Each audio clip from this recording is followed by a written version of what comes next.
अब निर्णय का अधिकार ही उनका है, तो वो अधिकार के लिए मैं चैलेंज करने नहीं जाऊंगी। उनके अधिकार में जो भी निर्णय होगा वो ठीक है। नमस्कार, आदाब। आप देख रहे हैं साबिर शेख के साथ ऑन रिकॉर्ड मीरा भाईंदर।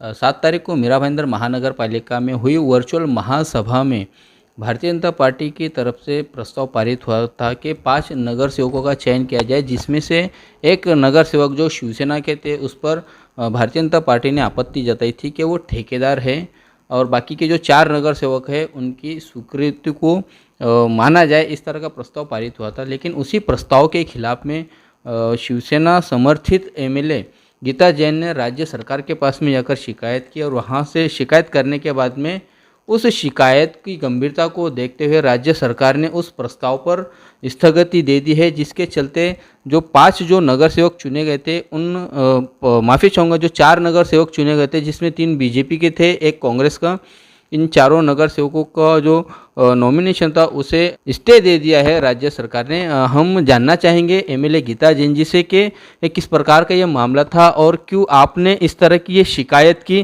कि कहीं ये विक्रम प्रताप सिंह को लेकर उन्होंने, भारतीय जनता पार्टी ने जो शिकायत की थी कि वो ठेकेदार है, और उसका पलटवार करते हुए आपने उनके तीनों जो नगर सेवक है उनके ऊपर स्थगन आदेश लेकर आया। क्या कहेंगे मैडम आप? नहीं, विषय पलटवार का नहीं था। आप देखेंगे कि आयुक्त ने 2 बार उनकी मीटिंग बुलाई थी, उनके पेपर स्क्रूटनी हुए थे और उनको योग्य समझ के नामांकित कर दिया था।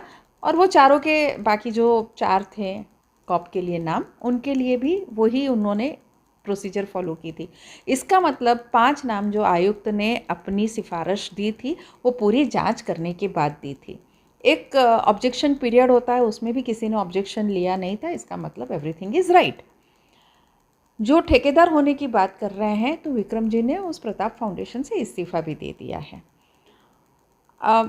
मैं मानवता की बात करूं या जो हम कहें मॉरल की बात करूं, मुझे लगता है कि ये जो कदम था विक्रम जी को एक बाजू साइड करने का, बिल्कुल अयोग्य था। जब उन्होंने वो सभी प्रोसीजर पूरी करके यहाँ आए थे कहने के लिए, तो फिर बाकी के लिए हमारा कोई कोर्ट में भी गए हैं, इनको अयोग्य घोषित ये पूरी प्रक्रिया को चैलेंज करने के लिए वो भी कोर्ट में गए हैं, तो वो भी मैं कह सकती थी। लेकिन सिर्फ एक को इस तरह से नाम नहीं लेना वो बिल्कुल अयोग्य है और मुझे वो ठीक नहीं लगा। अब ठहराव उन्होंने ये किया था, मुझे उन चारों से कोई प्रॉब्लम नहीं था, वो 4 बन सकते थे, लेकिन उनके ठहराव को मैंने 451 में डाला था। तो ठहराव में ये था कि इन चारों को वहाँ घोषित किया जाए।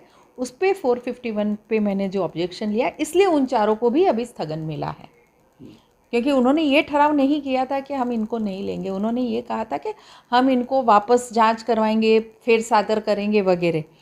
पर अधिकार तो मेयर का होता है, तो यानी फिर वही खेल चूहे बिल्ली वाला चलता, और ठहराव पे ही मुझे स्टे ला सकती थी मैं। जो ठहराव उन्होंने नहीं किया उस पर मैं स्टे नहीं ला सकती।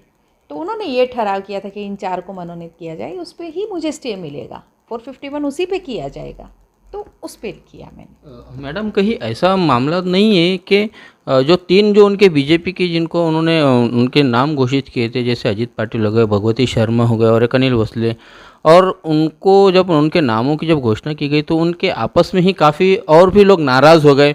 अब इस मामले को किसी तरह से खींचा रखा जाए कि अरे ऐसा हो गया, कहीं उससे बचने के लिए तो ये बीजेपी ने एक चाल तो नहीं चली थी कि हम इस पर उंगली दबाते हैं विक्रम प्रताप सिंह पे, तो ऑटोमेटिकली सब जो है कि वो लंबा होता जाएगा, खींचता चला जाएगा, जिसकी वजह से नाराज़गी भी नहीं होगी किसी की। क्या कहेंगे आप, क्या ऐसी राजनीति हो सकती है? हो भी सकती है, लेकिन इसका सही जवाब आपको बीजेपी वाले ही दे सकते हैं। क्या क्या कारण था कि सिर्फ विक्रम प्रताप सिंह को लेकर ही इन लोगों ने विरोध जताया? मैंने कहा, अब जिन्होंने विरोध जताया ये बात भी आप उन्हीं से पूछेंगे, हमारा तो कोई विरोध था ही नहीं। नहीं, हमने उनसे पूछा था, उन्होंने कहा था कि वो उन्होंने लॉकडाउन के पीरियड में खिचड़ी का ठेका लिया था, कलेक्टर द्वारा उनको पेमेंट भी मिली थी, तो ठेकादार वो है, इस तरह से उन्होंने डॉक्यूमेंट पर प्रूफ किया था, और इसी के चलते ही उन्होंने उसका आक्षेप उठाया।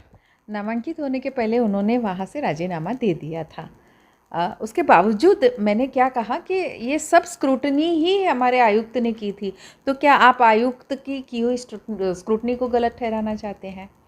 जो भी हो, फिलहाल वहाँ से इसको स्थगन आदेश मिला है। आगे की प्रक्रिया वहाँ उनकी निगरानी में जल्दी ही शुरू होगी और आशा करती हूँ सब ठीक हो। ये कहीं दिखावा तो नहीं कि जिस वक्त स्क्रूटनी यानी कि जो डॉक्यूमेंट की जो पत्र की जो छाननी होती है, जो जांच पड़ताल होती है, अगर वो सही होते हैं तब आगे की प्रक्रिया बढ़ती है। वो होने के बाद में, वो प्रक्रिया होने के बाद में इन्होंने ऑब्जेक्शन उठाया। क्या ये कहीं दिखावा तो नहीं है बीजेपी का, और वो उसी जाल जो जो बना तो उसी जाल में वो खुद जो है कि फंस गए? देखिए, ये कोई जाल वगैरह मुझे तो ऐसा कुछ होता नहीं है। उनको शायद शिवसेना एक विरोध में होने के कारण एक उन्होंने हो सकता है कि ये ट्राई की हो कि हम इस पार्टी के एक विधायक एक कॉप को नहीं होने दें। ये उनकी मंशा भी हो सकती है। मैंने कहा है कि उनकी मंशा क्या है वो आपको उन्हीं से पूछना पड़ेगा।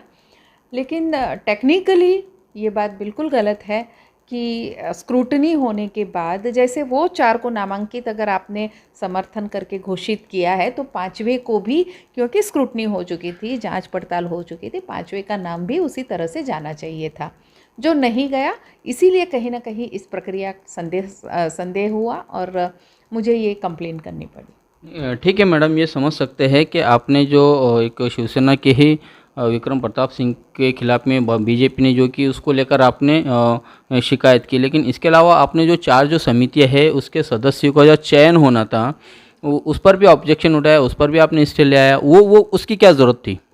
देखिए, 17 से आप देखेंगे तो 1 साल के लिए समितियाँ बनी, फिर बनी नहीं, और समितियों ने कोई भी ऐसा कोई उल्लेखनीय कार्य किया नहीं, कहीं मीटिंग हुई नहीं, कुछ ऐसा बताया नहीं कि ये समिति ने किसी ऐसा ठोस काम किया जिसकी हम प्रशंसा कर सकें। अब जब समिति बनती है तो हमारे कॉरपोरेशन का खर्च भी बढ़ता है। सभापति, उपसभापति, उनकी केबिन, उनका वाहन, ये वो 17 टाइप के खर्च हो जाते हैं।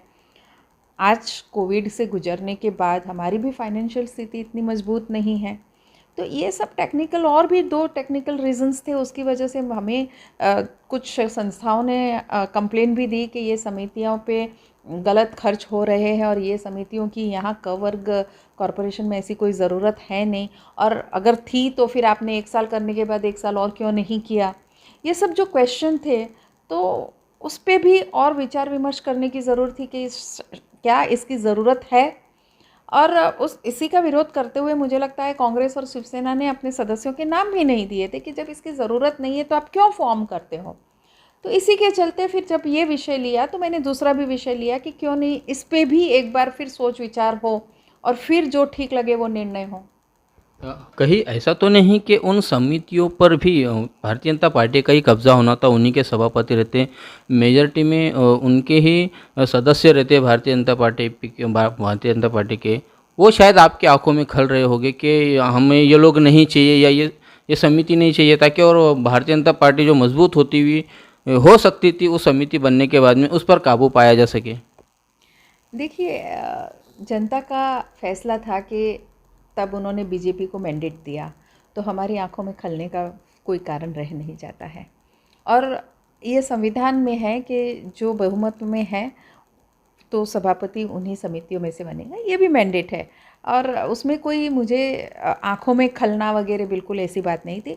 जो बात मैंने कही कि क्या उन समितियों की ज़रूरत हमें है, उस बात पे फिर विचार हो जाएगा। अगर लगेगा कि है तो बन जाएगी वापस, पर फिलहाल तो अब हमने तो उस पे भी स्थगन लिया है। नहीं, लेकिन बहुमत के आधार पे तो दोबारा वो उन समितियों का जो चयन होना था वो तो कर सकते हैं। तब आप क्या करेंगे? क्या आप जैसे कोर्ट ने माफ़ी चाहूँगी कि राज्य सरकार ने स्थगन आदेश दिया है आपके दोनों जो शिकायतें थी उन मामलों को लेकर, अगर वहाँ पर वो अपनी बात और अपना पक्ष अच्छी तरह से रख पाते हैं और वो स्थगन उठ जाता है, तो क्या फिर उन समितियों को लेकर, जैसे कि आपका मानना है कि इससे कोई विशेष कार्य होता नहीं है, कोई उल्लेखनीय कार्य इन समितियों ने किए नहीं हैं, फिजूल खर्ची होती है एक तरह से, जैसा आपका मानना है, तो क्या वो हमेशा के लिए बंद करने के लिए आप कहीं और कोई रास्ता अपनाएंगे, जैसे न्यायालय में, या न्यायालय में जाकर गुहार लगाएंगे कि ये समितियां हम लोगों को नहीं चाहिए भाई, कि इससे हमारे फिजूल खर्ची होती है?